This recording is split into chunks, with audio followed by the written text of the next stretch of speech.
Hi everyone, welcome back to my channel. UPSC is easy. We're going to continue with chapter number 19 of our spectrum, that is Civil Disobedience Movement and Roundtable Conferences. Today we're going to start with third Roundtable Conference. Last lecture में हमने second Roundtable Conference देखा और देखा कि उसके outcome क्या थे. Outcome में हमने देखा कि नॉर्थ वेस्ट फ्रंटियर प्रोविंस और सिंध जो है टू मुस्लिम मेजॉरिटी प्रोविंसेस बनाए जाने की बात की गई, अनाउंसमेंट की गई बाय मैकडोनल्ड. उसके अलावा setting up of Indian consultative committee की बात की गई, setting up of 3 expert committees की बात की गई like finance, franchise and states, and the prospect of unilateral British communal award if Indians fail to agree. तो ये 4 पॉइंट्स, ये 4 आउटकम्स थे, ये 4 अनाउंसमेंट्स थी after the second round table conference. जो थर्ड राउंड टेबल कॉन्फ्रेंस है ये actually में हुआ नवंबर 17 1932 से लेकर दिसंबर 24 1932 तक. आपको ये समझना पड़ेगा कि by this time nobody was really interested in attending these roundtable conferences. Indian National Congress and Gandhi did not attend it, and it was also ignored by most of the Indian leaders.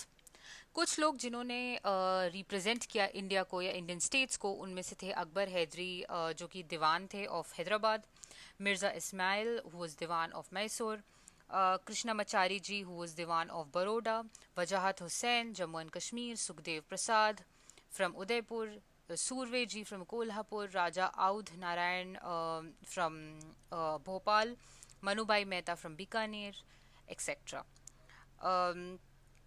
Narendra Nath Sircar ji भी थे, तेज बहादुर सप्रू जी यहाँ पर भी थे, हमने पहले भी उनके बारे में पढ़ा, राइट. उसके अलावा एम आर जायकर जी थे, कावस जी जहांगीर जी थे, राइट. आगा खान थ्री थे, right. B are Ambedkar ji भी थे.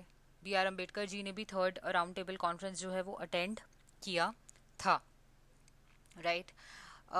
इसके अलावा बेगम जहानारा शहनवाज जी, जो हमने फर्स्ट राउंड टेबल कॉन्फ्रेंस में पढ़ा था कि 2 women had attended, one of them was बेगम जहानारा जी, तो उन्होंने भी अटेंड किया. एपी पैट्रो जी ने भी अटेंड किया, राइट.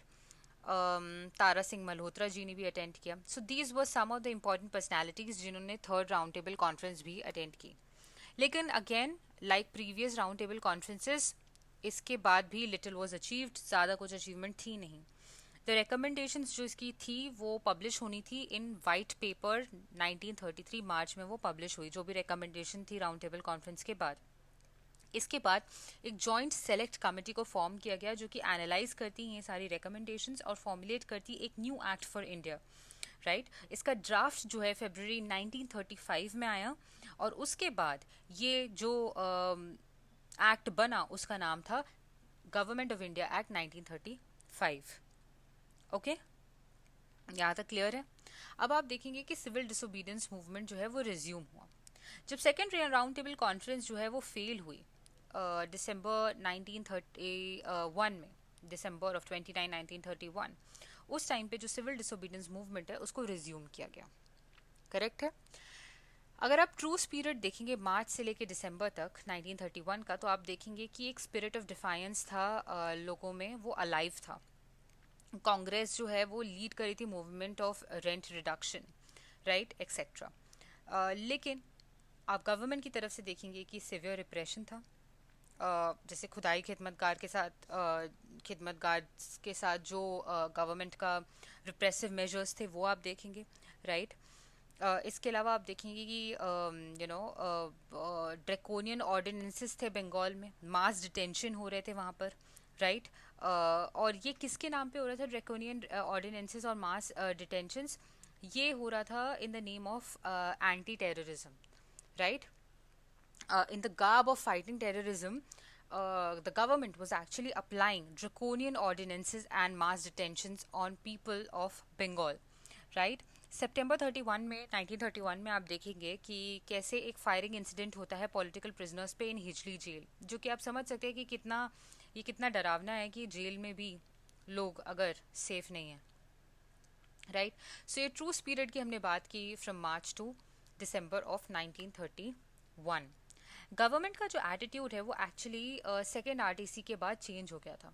उसका रीज़न हम जानते हैं, राइट। हमने पढ़ा था पिछले ही लेक्चर में हमने पढ़ा है कि क्या क्या चेंजेस आए थे, विलिंगडन अब न्यू वाइस रॉय थे एक्सेट्रा, हमने बहुत सारी चीज़ें पढ़ी थी, राइट। सो गवर्नमेंट का एटीट्यूड चेंज हो चुका था। उनको ये लेसन लर्न हो गया था कि एक्चुअली उन्होंने कांग्रेस की प्रेस्टीज जो है, पॉलिटिकल प्रेस्टीज, वो काफ़ी इंक्रीज कर दी है आफ्टर दिल्ली पैक्ट, जो कि गांधी अर्विन पैक्ट था। उसकी वजह से जो कांग्रेस की प्रेस्टीज है वो बहुत ज़्यादा इंक्रीज हो गई है, और जो पॉलिटिकल मोराल है लोगों का वो भी बहुत ज़्यादा इंक्रीज हो गया है। इसकी वजह से ब्रिटिश की जो प्रेस्टीज है वो अंडरमाइन हो गई है, राइट। लेकिन ब्रिटिश जो है वो they wanted to reverse the trend. उनको चाहिए था कि अब वो अपनी प्रेस्टीज के साथ खिलवाड़ ना करें, और कांग्रेस की प्रेस्टीज, जो बढ़ती हुई कांग्रेस की प्रेस्टीज है, उसको दबाने की कोशिश करें, और पॉलिटिकल मोराल जो है लोगों का उसको भी नीचे करने की कोशिश करें। तो उन्होंने 3 मेन कंसिडरेशंस बनाई जिसके तहत वो अपनी पॉलिसीज अब आगे बनाने वाले थे। सबसे पहले उनकी फर्स्ट जो कंसिडरेशन थी वो ये थी कि गांधी जी जो है उनको परमिट नहीं होना चाहिए to build up tempo for mass movement again. मतलब किसी भी तरीके से गांधी को अलाउ नहीं होना चाहिए कि वो एक और मास मूवमेंट को उसका शुरुआत कर पाएँ, वो उसके लिए टेम्पो बिल्ड कर पाएँ, राइट। एक और चीज़ उनको रियलाइज़ होती है कि कांग्रेस की जो गुडविल है अब रिक्वायर्ड नहीं है, उनको एक्चुअली अब उनका सपोर्ट लेना चाहिए जो ऑलरेडी ब्रिटिश के लॉयलिस्ट्स हैं, जो गवर्नमेंट फंक्शनरीज हैं, राइट। तो कांग्रेस और जो एजेंसीज हैं जो ब्रिटिश के खिलाफ ऑलरेडी थी, उनके सपोर्ट की अब ब्रिटिश को ज़रूरत नहीं है। British on the other hand वो trying to gain support of people who were already supporting them, या फिर ऑलरेडी उनके साइड थे, जो लॉयलिस्ट थे, उनके साथ रिलायबल एक सपोर्ट सिस्टम बनाने की ब्रिटिश कोशिश कर रही थी। अब ऑल्सो एक और इम्पॉर्टेंट जो यहाँ पे आपको पॉइंट यहाँ पे नज़र आ रहा है कि जो नेशनल मूवमेंट है उसको आप रूरल एरियाज में कंसोलिडेट होने मत दो। तो आप समझ सकते हैं the power of rural India. जब ये जो मूवमेंट है ये नुक्स and corners of the nation में पहुंचा, तो इस मूवमेंट को कितना पावरफुल बना दिया कॉमन पब्लिक ने रूरल एरियाज में, उससे आपको पता चलता है कि ब्रिटिश जो है वो थोड़ा सा उनके लिए ये एक they were taken aback by this. इसलिए वो चाहते थे कि अब नेशनल मूवमेंट को किसी भी तरीके से रूरल एरियाज में कंसोलिडेट होने मत दो, राइट। इसके अलावा जो CWC थी इस वक्त, उन्होंने डिसाइड किया कि वो सिविल डिसोबीडियंस मूवमेंट को रिज्यूम करेंगे, ठीक है। लेकिन गांधी जी के साथ मीटिंग करने को रिफ्यूज़ कर देते हैं वाइसरॉय विलिंगडन। तो गांधी जी के साथ जब वाइसरॉय विलिंगडन अपनी मीटिंग रिफ्यूज़ कर देते हैं, तब CWC रिज्यूम करती है सिविल डिसोबीडियंस मूवमेंट, ठीक है। और 1932 जैन में गांधी जी को अरेस्ट कर लिया जाता है। तो वाइसरॉय विलिंगडन जो है, पहले तो वाइसरॉय जो अर्विन थे वो गांधी जी के साथ मिले, उन्होंने दिल्ली पैक्ट साइन किया, लेकिन विलिंगडन जो है वो न्यू वाइसरॉय थे। अभी जो गवर्नमेंट थी वो एक्चुअली कोalition की थी between labour party and conservatives. पहले वाली जो पार्टी थी वो थी लेबर पार्टी, जब गांधी जी और अर्विन पैक्ट जो साइन हुआ था। लेकिन इस वक्त जो गवर्नमेंट है ब्रिटेन में वो थी between it was a coalition between labor and conservatives। तो ऑब्वियसली जो कंजर्वेटिव्स है वो किसी भी तरीके से इक्वल फुटिंग में नहीं रखना चाहती थी इंडियंस को, और वाइसरॉय विलिंगडन ने रिफ्यूज कर दी meeting with Gandhi, and as a result CWC resumed civil disobedience movement also on January 4th 1932 Gandhi ji was arrested, ठीक है। गवर्नमेंट का एक्शन क्या था जब ये सिविल डिसोबीडियंस मूवमेंट रिज्यूम हुआ? सबसे पहले repressive ordinances, obviously virtual martial law लगाया गया, obviously right, civil martial law भी बोल सकते हैं इसको। कांग्रेस की organisation at every level was banned. Arrest हुए एक्टिविस्ट के, लीडर्स के, सिंपथाइजर्स के, ठीक है। उनकी प्रॉपर्टीज को कन्फिस्केट किया गया, गांधी जी के आश्रम्स को ऑक्यूपाई कर लिया गया। तो आप समझ सकते हैं कि लिटरेचर बैन हो गया, प्रेस वाज गैग्ड। तो पूरी तरीके से रिप्रेसिव मेजर्स यहाँ पे आपको नजर आ रहे हैं गवर्नमेंट के, ठीक है। पॉपुलर रिस्पॉन्स क्या था इस वक्त? जो लोग हैं उन्होंने एंगर के साथ रिस्पॉन्ड किया, ठीक है। वो अनप्रिपेयर्ड थे उनका रिस्पॉन्स, लेकिन फिर भी मैसिव था। ये आपको याद रखना है कि दो it was अनप्रिपेयर्ड, still the response was massive. पहले 4 महीने में ही अराउंड 80,000 सत्याग्रहीज जो है उनको जेल में डाल दिया गया था। Mostly urban and rural poor थे ये, ठीक है। दूसरे फॉर्म्स ऑफ प्रोटेस्ट जो थे वो पिकेटिंग ऑफ शॉप्स थी, जो कि सेल कर रही थी लिकर या फॉरेन क्लॉथ, इलीगल गैदरिंग्स या फिर नॉन वायलेंट डेमोन्स्ट्रेशंस या फिर celebrations of national days, symbolic hoistings of national flags, non payment of chowkidari taxes, salt satyagraha, forest law violation, installation of secret radio transmitter near Bombay, very important, Bombay के पास में एक secret radio transmitter install किया गया, ठीक है। ये सारे जो चीज़ें हैं, ये एक फॉर्म ऑफ, आप देख सकते हैं अलग अलग फॉर्म्स ऑफ प्रोटेस्ट आपको यहाँ पे देखने को मिल रहे हैं।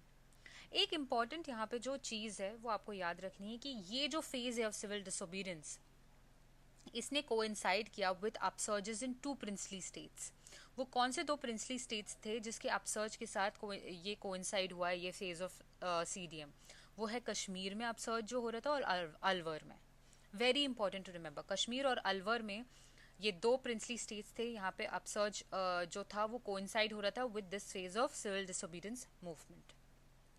लेकिन ये phase of civil disobedience movement जो है वो सस्टेन नहीं कर पाया फॉर लॉन्ग टाइम, क्योंकि 2 चीज़ें, पहली बात तो मासेस यहाँ पे प्रिपेयर्ड नहीं थी, सेकंड गांधी जी और जो दूसरे लीडर्स थे उनके पास टाइम नहीं था कि वो टेम्पो बिल्डअप कर पाए, ठीक है, राइट। ये 2 रीजंस की वजह से ये जो सिविल डिसोबीडियंस मूवमेंट है, ये जो ये phase of civil disobedience movement है वो सस्टेन नहीं कर पाया फॉर लॉन्ग टाइम।